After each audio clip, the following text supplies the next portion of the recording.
Hello friends, ಎಲ್ಲರಿಗೂ ನಮಸ್ಕಾರಗಳು. ಸೈಗಾಚಿ ಬಸಾಕಿ ಅಂಗಡಿ ನಿಮ್ಮೆಲ್ಲರಿಗೂ ಸ್ವಾಗತ. ಫ್ರೆಂಡ್ಸ್, ನಮಗೆ ಇವತ್ತಿನ ಈ ಒಂದು ವಿಡಿಯೋದಲ್ಲಿ ನವರಾತ್ರಿಯ 9ನೇ ದಿನ ಅಷ್ಟಮಿ ತಿಥಿದಂದು ಆಚರಣೆ ಮಾಡುವಂತಹ ಮಹಾಗೌರಿ ಅಮ್ಮನವರ ಪೂಜೆ ಯಾವ ರೀತಿ ಮಾಡಬೇಕು ಅಂತ ತಿಳಿಸ್ಕೊಡ್ತಾ ಇದ್ದೇನೆ. ಬನ್ನಿ ತಿಳಿದುಕೊಳ್ಳದಂತೆ.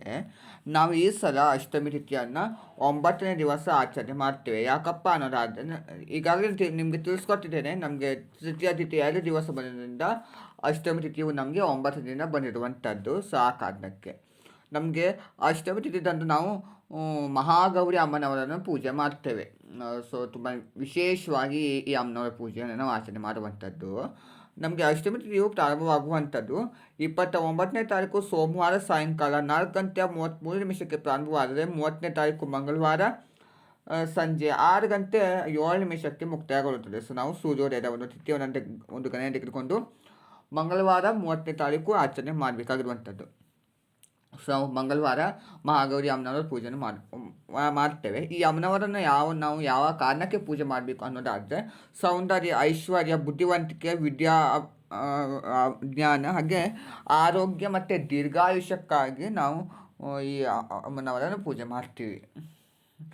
ಈ ಅಮ್ಮನವರಿಗೆ 4 ಕೈಗಳು. ಅಭಯ ವರ ಮುದ್ರದಲ್ಲಿ ಒಂದು ಕೈವಿದ್ದರೆ ಮತ್ತೊಂದು ಕೈಯಲ್ಲಿ ಕಮಲ, ಮತ್ತೊಂದು ಕೈಯಲ್ಲಿ ಡಮುರಗ ಹಾಗೆ ಮತ್ತೊಂದು ಕೈಯಲ್ಲಿ ತ್ರಿಶೂಲವನ್ನು ಹಿಡಿದುಕೊಂಡಿರ್ತಾರೆ ಈ ಅಮ್ಮನವರು. ಈ ಅಮ್ಮನವರ ವಾಹನ ಗೂಳಿ ವಾಹನವಾಗಿರುತ್ತದೆ. ಈ ಅಮ್ಮನವರು ರಾಹು ಗ್ರಹದ ಒಂದು ಅಧಿಪತಿಸವಾಗಿರ್ತಾರೆ. ಈ ಅಮ್ಮನವರಿಗೆ ಇಷ್ಟವಾದ ಒಂದು ಬಣ್ಣ ಅನ್ನೋದಾದರೆ, ಈ ಸಲ ನಮಗೆ ಪಿಂಕ್ ಬಣ್ಣ ಬಂದಿದೆ. ಸೊ ನೀವು ಈ ಪಿಂಕ್ ಬಣ್ಣದ ಬಟ್ಟೆನ ಹಾಕ್ಕೊಂಡು ನೀವು ಪೂಜೆನ ಮಾಡ್ಬೋದು. ತಿಳಿ ಕೆಂಪು ಅಂತ ಸಹ ನಾವು ಕರಿತೀವಲ್ವಾ, ಅದು. ಹಾಗೆಯೇ ಒಂದು ಕಾಯಿಯಿಂದ ಮಾಡಿದ ಪ್ರಸಾದ, ಅಮ್ಮನವರಿಗೆ ಕಾಯಿಯಿಂದ ಮಾಡಿದ ಪ್ರಸಾದ ತುಂಬಾ ಇಷ್ಟ. ಸೊ ನೀವು ಕಾಯಿಯಿಂದ ನೀವು ಕಾಯಿ ಹೋಳಿಗೆ ಮಾಡ್ಬೋದು, ಕಾಯಿ ಹಾಕ್ಕೊಂಡು ನೀವು ಕಾಯಿ ಹಾಲು ಹಾಕ್ಕೊಂಡು ಪಾಯಸ ಮಾಡ್ಬೋದು, ಇಲ್ಲ ಅಂದರೆ ಒಂದು ಕೊಬ್ಬರಿ ಮಿಠಾಯಿ ಮಾಡ್ಬೋದು, ಪಂಚಕಜ್ಜಾಯ ಮಾಡ್ಬೋದು. ಏನು ಇಷ್ಟನೋ ಆ ರೀತಿ ಎಲ್ಲ ನೀವು ಪ್ರಸಾದವನ್ನು ನೀವು ಸಿದ್ಧತೆ ಮಾಡ್ಕೋಬಹುದು. ಹೂವುಗಳೆಂದರೆ ಮಲ್ಲಿಗೆ ಹೂವನ್ನು ನೀವು ಬಳಸ್ಕೊಂಡು ನೀವು ಅಮ್ಮನವರಿಗೆ ಅಲಂಕಾರವನ್ನು ಮಾಡಬಹುದು.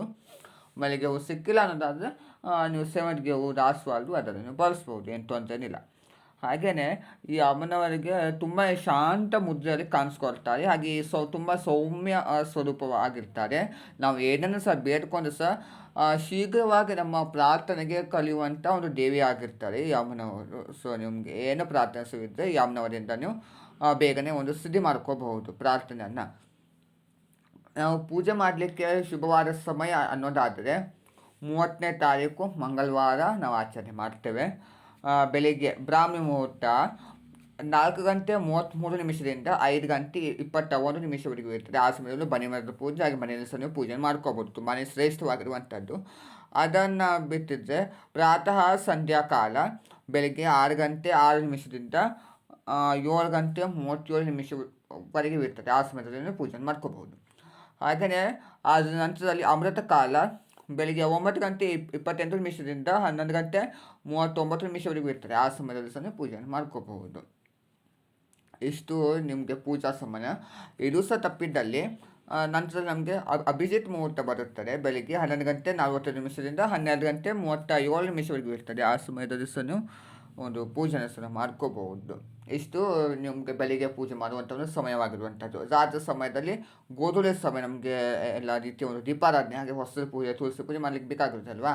ಸೊ ಆ ಕಾರಣಕ್ಕೆ ಒಂದು ಗೋಧೂಳಿ ಸಮಯ ಸಂಜೆ 6:10 6:34 ಇರ್ತದೆ.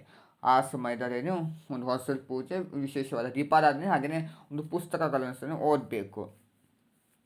ರಂಗೋಲಿ ಅಂತ ಒಂದು ವಿಷಯಕ್ಕೆ ಬಂದರೆ ನೀವು ನೋಡ್ತಾ ಇರ್ಬೋದು, ಪಿಂಕ್ ಬಣ್ಣವನ್ನು ನಾನು ತುಂಬಿಸಿದ್ದೇನೆ ರಂಗೋಲಿಗೆ. ಯಾಕೆಂದರೆ ಪಿಂಕ್ ಬಣ್ಣ ಆಗುತ್ತೆ ಅವತ್ತಿನ ದಿವಸ.